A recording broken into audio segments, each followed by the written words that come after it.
દુનિયાની અંદર લાખો લોકો સારામાં સારી સેલરી કમાય છે, પરંતુ બહુ જૂજ લોકો છે કે જે તેમના જીવનની અંદર ફાઇનાન્શિયલ ફ્રીડમને અચીવ કરી શકે છે.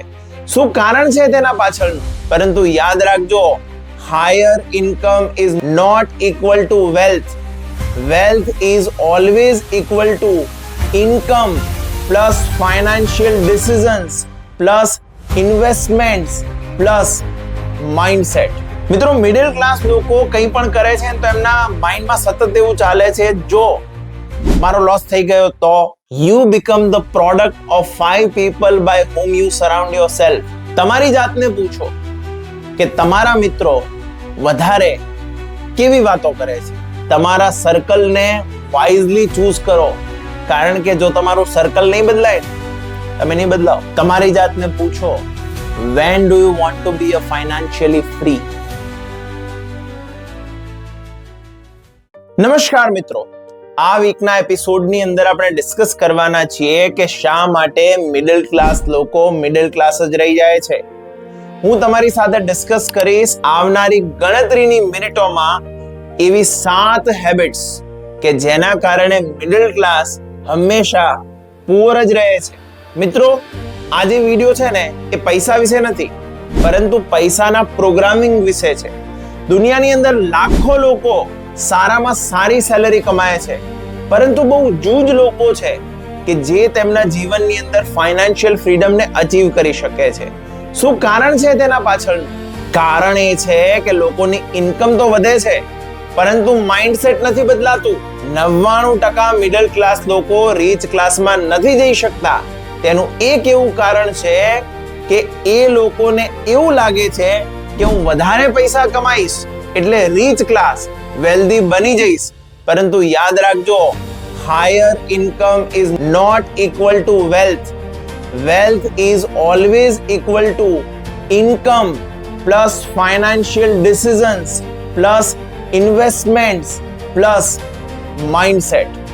ઉદાહરણ તરીકે, 2 મિત્રો છે, બંનેની સેલેરી દર મહિને 1 લાખ રૂપિયાની છે. પહેલો જે મિત્ર છે દર મહિને કોઈને કોઈ રીતે 1 લાખ રૂપિયા ખર્ચી નાખે છે. બીજો જે મિત્ર છે એ 1 લાખ રૂપિયામાંથી 10% પોતાના પર સેલ્ફ ઇન્વેસ્ટમેન્ટ કરે છે, લર્નિંગ પર. 20% આવતીકાલ માટે બચત કરે છે અને બાકીના રૂપિયામાંથી તેનું જે કોઈ પણ બજેટ છે અથવા તેનું જે કોઈ પણ પ્લાનિંગ છે એ કરે છે. હવે 10 વર્ષ પછી જો બંનેને ઓબ્ઝર્વ કરવામાં આવશે તો પહેલો જે મિત્ર છે તેના કરતા બીજાનો ગ્રોથ 10 ગણો વધારે જોવા માટે મળશે. શું કારણ છે તેનું? બીજા મિત્રનો ગ્રોથ એટલા માટે થાય છે કારણ કે 10 વર્ષ દરમિયાન તેને ફક્ત ખર્ચો નથી કર્યો, તેને સતત ઇન્વેસ્ટમેન્ટ કર્યું છે, લર્નિંગમાં, બચતમાં, માઇન્ડસેટ પર. તો સમય સાથે અપગ્રેડ થયો છે, તો આપણને તેનો ગ્રોથ 10x જોવા માટે મળે છે. અને મિત્રો, 10 વર્ષ પછી પહેલો જે છે એ સેમ પેચેક ટુ પેચેક પર રહેશે, પણ બીજો જે છે ને એ ફાઇનાન્શિયલ ફ્રીડમ વાળી જિંદગી જીવતો હશે. ચાલો હવે આપણે ડિસ્કસ કરીએ 7 એવી હેબિટ્સ કે જે મિડલ ક્લાસને પુઅર ક્લાસ જ રાખે છે. હેબિટ નંબર 1 છે કે મિત્રો, મિડલ ક્લાસ ફક્ત પૈસા માટે જ કામ કરે છે. એટલે કે એમને એવું લાગે છે કે હું જેટલું કામ કરીશ એટલા મને પૈસા મળશે. પરંતુ વેલ્ધી લોકો આ રીતે નથી વિચારતા. એ લોકો એવું વિચારે છે કે મારા પૈસા અને મારી સિસ્ટમ પણ મારા ગ્રોથ માટે કામ કરે છે. એટલે કે એ જે ઇન્કમ કરે છે તેના બેઝ પર એ લોકો નવા ઇન્વેસ્ટમેન્ટ્સ કરે છે. તેના બેઝ પર એ લોકો અમુક લેવલનું બ્રાન્ડિંગ કરે છે. એ લોકો અમુક પ્રોસેસીસ બનાવે છે, અમુક એવી સિસ્ટમ્સ તૈયાર કરે છે. એ પોતાની સ્કિલ્સને વિકસાવે છે, પોતાનું લર્નિંગને વધારે છે. એ ડિજિટલ એસેટ્સ ઊભા કરે છે, કારણ કે લાંબા ગાળે આ બધું મલ્ટીપ્લાય થઈ અને અનેક ગણો ગ્રોથ આપે છે. હેબિટ નંબર 2, મિત્રો, મિડલ ક્લાસ એસેટની જગ્યાએ દરેક વખતે નવી લાયબિલિટીઝ પરચેસ કરે છે. જેવી સેલરી આવે એવો તરત નવો ઈએમઆઈ, નવો મોબાઈલ ફોન, નવા સોફા સેટ, નવું બાઇક, કાર, મોંઘા કપડા, ખરીદીઓ, પ્લાનિંગ વગરનું કોઈ પણ આયોજન. જ્યારે વેલ્ધી એટલે કે રીચ લોકો એ જ પૈસાનું પોતાના લર્નિંગ પાછળ ઇન્વેસ્ટમેન્ટ કરે છે, તેમાંથી એ લોકો ઇન્વેસ્ટમેન્ટને પરચેસ કરે છે અને એ લોકો સતત એસેટ્સને બનાવે છે. એસેટ્સ એટલે કે એવી વસ્તુ જે તમને કમાણી કરીને આપે છે. ઉદાહરણ તરીકે તમે 5 લાખ રૂપિયાનું ડાઉન પેમેન્ટ ભરી 15 લાખ રૂપિયાની ગાડી લઈ લો છો, 10 લાખ રૂપિયાનો તમારો ઈએમઆઈ આવે છે, પ્લસ એ ગાડી દર મહિને તમને ઓછામાં ઓછું 10,000 રૂપિયાનું મેન્ટેનન્સ આપે છે, તમને કમાઈને નથી આપતી. તો આ તમારા માટે લાયબિલિટી થઈ ગઈ. બની શકતું હતું કે તમે તમારા શોખને પૂરો કરવા માટે એ જ ગાડી એ લેવલનું ઇન્વેસ્ટમેન્ટ પ્લાન કરી અને પછી એમાંથી આવતા રિટર્નમાંથી ખરીદી શકતા હતા, પરંતુ તમે ઇમોશનને કંટ્રોલ ન કરી શક્યા અને તમે એવો ખર્ચો કરી લીધો જેના કારણે આવનારા ગણતરીના વર્ષોમાં તમે તમારા 25, 30, 40 લાખ રૂપિયા જે ખૂબ મહેનત કરીને કમાણા છો એ વેસ્ટ કરવાના છો. હંમેશા યાદ રાખજો, રીચ લોકો હોય છે એમના માટે સૌથી પહેલા એસેટ્સ અને પ્લાનિંગ આવે છે અને લાયબિલિટી પછી આવે છે. બહુ સરસ કહેવામાં આવ્યું છે, an investment in the education always pays the best returns. ચાલો ડિસ્કસ કરીએ habit number 3, fear of taking risk. મિત્રો, મિડલ ક્લાસ લોકો કંઈ પણ કરે છે તો એમના માઇન્ડમાં સતત એવું ચાલે છે, જો મારો લોસ થઈ ગયો તો. અને સફળ વ્યક્તિઓ હંમેશા વિચારે છે કે હું આમાંથી શું શીખી શકીશ. રિસ્ક લેવાનો અર્થ એવો નથી થતો કે તમે જેમ તેમ રિસ્ક લઈ લો. રિસ્કનો અર્થ થાય છે કેલ્ક્યુલેટેડ રિસ્ક.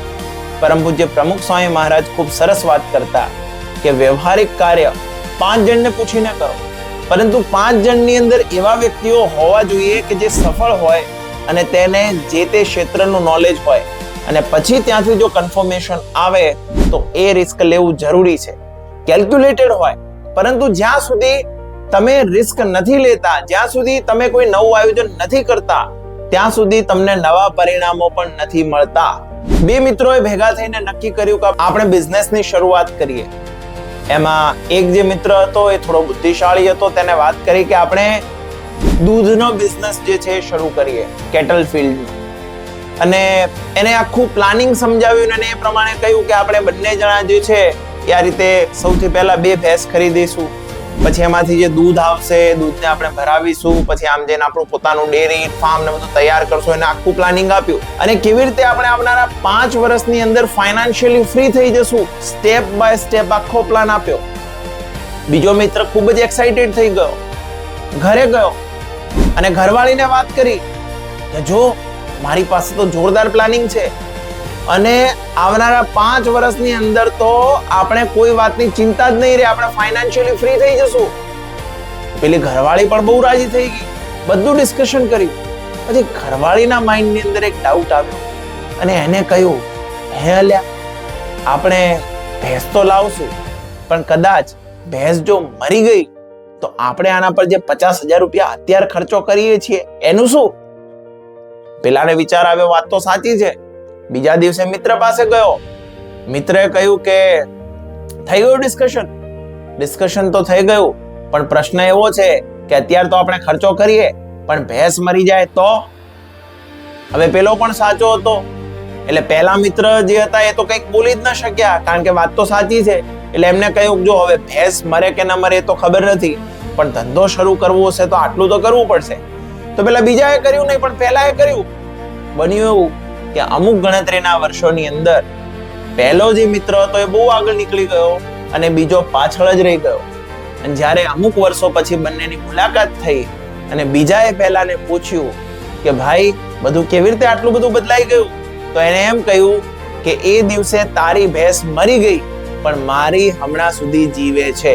તો મિત્રો, આ જ ફરક છે કે જો તમારે કંઈક જીવનની અંદર મેળવવું હોય તો તેના માટે તમારે કંઈક રિસ્ક લેવું પડે.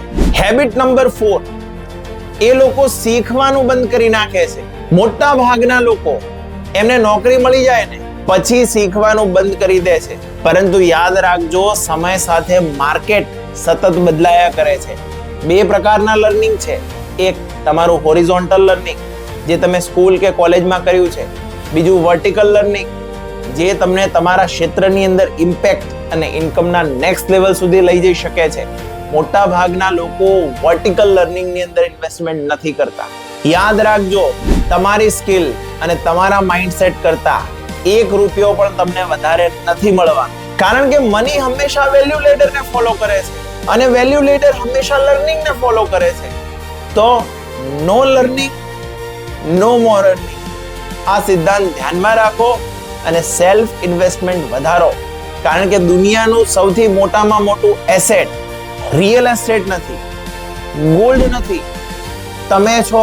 ઘણા બધા લોકોને આ પણ કન્ફ્યુઝન હોય છે અને એ કરવા માટે અમુક તમારે પ્લાનિંગ કરવું પડે, અમુક EMI કરવા પડે તો પણ કરો.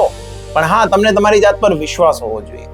તમે જેની પાસેથી શીખો છો તેના પર તમને વિશ્વાસ હોવો જોઈએ કે હું આ શીખી અને ઇમ્પ્લિમેન્ટ કરીશ. કારણ કે તમારી પાસે નથી તો તમારે કંઈક આયોજન તો કરવું પડશે. મિત્રો, અત્યારે માર્કેટની અંદર ઘણી બધી એવી વ્યવસ્થાઓ છે, પહેલા ન હતી. અત્યારે ક્રેડિટ કાર્ડનો પણ ઓપ્શન છે જેનો તમે ઉપયોગ કરી શકો. પરંતુ મોટા ભાગના લોકોનું એવું પણ નેગેટિવ માઇન્ડસેટ બની ગયું છે, ક્રેડિટ કાર્ડ ન લેવાય. યાદ રાખજો, કોઈ પણ ફાઇનાન્સની સ્કીમ એટલે કે જે વ્યવસ્થિત વેલિડેટ RBI દ્વારા થયેલી છે એ ક્યારેક ખોટી નથી હોતી. હા, ખોટી ત્યારે છે જ્યારે તમે તેનો ઉપયોગ ખોટી વસ્તુઓ, ખોટા ખર્ચાઓ કરવા માટે કરો છો. જો તમે સેલ્ફ ઇન્વેસ્ટમેન્ટ માટે કરો છો તો એ સારામાં સારું ઇન્વેસ્ટમેન્ટ છે. કારણ કે તમારી પાસે નથી તો તમને આયોજન મળે છે જેના બેઝ પર તમે તમારો ગ્રોથ કરી શકો. 5મી હેબિટ છે એન્વાયરમેન્ટ. બહુ સરસ કહેવામાં આવ્યું છે, તમારી આવક તમારા કોન્વર્ઝેશનને રિફ્લેક્ટ કરે છે. એટલે કે તમે કેવી રીતે વાતચીત કરો છો તેનો પ્રભાવ તેના પર પડે છે. તમારા મિત્રોને પણ રિફ્લેક્ટ કરે છે. અરે, તમારી હેબિટ્સને પણ રિફ્લેક્ટ કરે છે. તમારા એન્વાયરમેન્ટને પણ રિફ્લેક્ટ કરે છે. તમારી જાતને પૂછો કે તમારા મિત્રો વધારે કેવી વાતો કરે છે? પ્રોબ્લેમ્સની વાતો કરે છે, પોલિટિક્સની વાતો કરે છે, કે પછી કમ્પ્લેન્સ કરે છે? અથવા તો આઈડિયાઝ ડિસ્કસ થાય છે, ગ્રોથ ડિસ્કસ થાય છે, બિઝનેસ ડિસ્કસ થાય છે, કે ઓપોર્ચ્યુનિટીઝ ડિસ્કસ થાય છે? કારણ કે you become the product of 5 people by whom you surround yourself. એટલા માટે યાદ રાખો, જો આ રીતની પ્રોડક્ટિવ કંપની નથી તો બનાવો.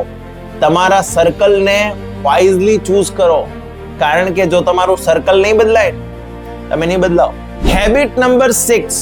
એ લોકો એવું માને છે કે જે લોકો રીચ હોય છે ને લકી હોય છે, ભાગ્યશાળી હોય છે. તો એનો સીધો અર્થ શું થઈ ગયો? આ માન્યતા બહુ ડેન્જરસ છે. એનો મતલબ કે જો તમે રીચ નથી તો તમે દુર્ભાગ્યશાળી છો. હવે આ તમારું પ્રોગ્રામિંગ તમને ક્યારે રીચ નહીં બનવા દે. હવે ઇન્સ્ટેડ ઓફ માની લો તમે એવું વિચારો કે રીચ લોકો સ્વાર્થી હોય છે, તમારા માઇન્ડને એવું કહો કે રીચ લોકો પ્રમાણની અંદર સારા હાર્ડ વર્કર હોય છે, સ્માર્ટ વર્કર હોય છે, સારા ઇન્વેસ્ટમેન્ટ કરે છે, સારું પ્લાનિંગ કરે છે, સારું લર્નિંગ કરે છે, સારી સ્કિલ્સને ઇમ્પ્રૂવ કરે છે, એટલા માટે એ લોકો રીચ હોય છે. અને યાદ રાખજો, આ જ રીતે તમે પણ એ ફ્રીક્વન્સીની અંદર સેટ થઈ જશો.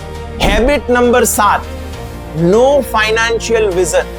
મોટા ભાગના લોકોના ગોલ્સ હોતા જ નથી. જે લોકોના ગોલ હોય છે એમના મંથલી ગોલ હોય છે, પરંતુ બહુ ઓછા લોકો હોય છે કે જેમના 5 વર્ષ કે પછી 10 વર્ષના ગોલ હોય છે. તમારી જાતને પૂછો, when do you want to be a financially free? અને પછી પ્લાનિંગ બનાવો કે કેવી રીતે સ્ટેપ બાય સ્ટેપ તમારા ગોલ્સને યરલી, પછી મંથલી, પછી વીકલી ડિવાઈડ કરો. યાદ રાખજો કે પૈસા સૌથી પહેલા માઇન્ડમાં ક્રિએટ થાય છે. તેના બેઝ પર તમારી એક માન્યતા એટલે કે તમારા બિલીફ્સ બને છે. તમારા બિલીફ્સની અંદર તમે એક્શન્સ એટલે કે ડિસિઝન્સ ઉમેરો છો.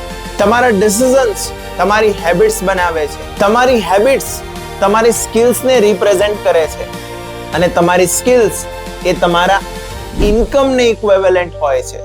અને તમારી ઇન્કમ એ તમારી વેલ્થ એટલે કે તમારું ફાઇનાન્શિયલ ફ્રીડમ બનાવે છે. આ બધાનું રિઝલ્ટ તમારી વેલ્થ એટલે કે તમારી ઇન્કમ છે. પરંતુ આનું જે આખું જે પ્રોગ્રામિંગ છે ને એ પ્રોસેસ છે. છેલ્લી એક સ્ટોરી સાથે પૂરું કરીએ. 2 ભાઈઓ છે. એક સતત પોતાની લાઈફસ્ટાઈલને અપગ્રેડ કરવા પાછળ લાગેલા છે અને બહુ ઓછું સેવિંગ કરે છે. બીજા સૌથી પહેલું ઇન્વેસ્ટમેન્ટ કરે છે, સતત શીખતા રહે છે અને તેની સાથે એડિશનલ ઇન્કમના સ્ત્રોત પણ બિલ્ડ કરતા રહે છે. 15 વર્ષ પછી આ બંનેનો સ્ટાર્ટિંગ પોઈન્ટ તો સેમ જ હતો, પરંતુ બંનેના જીવન તદ્દન જુદા છે. આ જે ડિફરન્સ છે એ લકનો નથી, આ ડિફરન્સ ફાઇનાન્શિયલ ડિસિઝન્સનો છે. મિત્રો, મિડલ ક્લાસ હોવું એ ખરાબ નથી, પરંતુ મિડલ ક્લાસમાં જ રહેવું આ સમસ્યા છે. આપણે ગરીબ જન્મી શકીએ છીએ, પણ ગરીબ મરવું એ ગુનો છે. વેદોમાં પણ લખ્યું છે કે સહસ્ત્ર હાથોથી કમાઓ અને હજારો હાથોથી દાન કરો.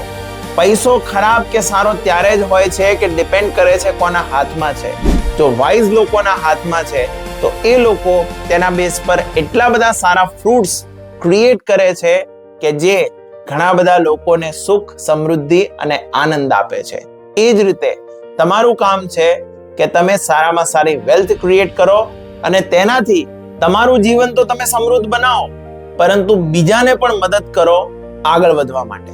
જો આજે તમે તમારું ફાઇનાન્શિયલ પ્રોગ્રામિંગ બદલવાની શરૂઆત કરશો તો આવનારા સમયની અંદર તમારી આખી ફાઇનાન્શિયલ સ્ટોરી બદલાઈ શકે છે. જો તમે આજે મની પ્રોગ્રામિંગ બદલવાનો નિર્ણય લો છો તો કમેન્ટમાં લખો આઈ ચૂઝ ફાઇનાન્શિયલ ફ્રીડમ.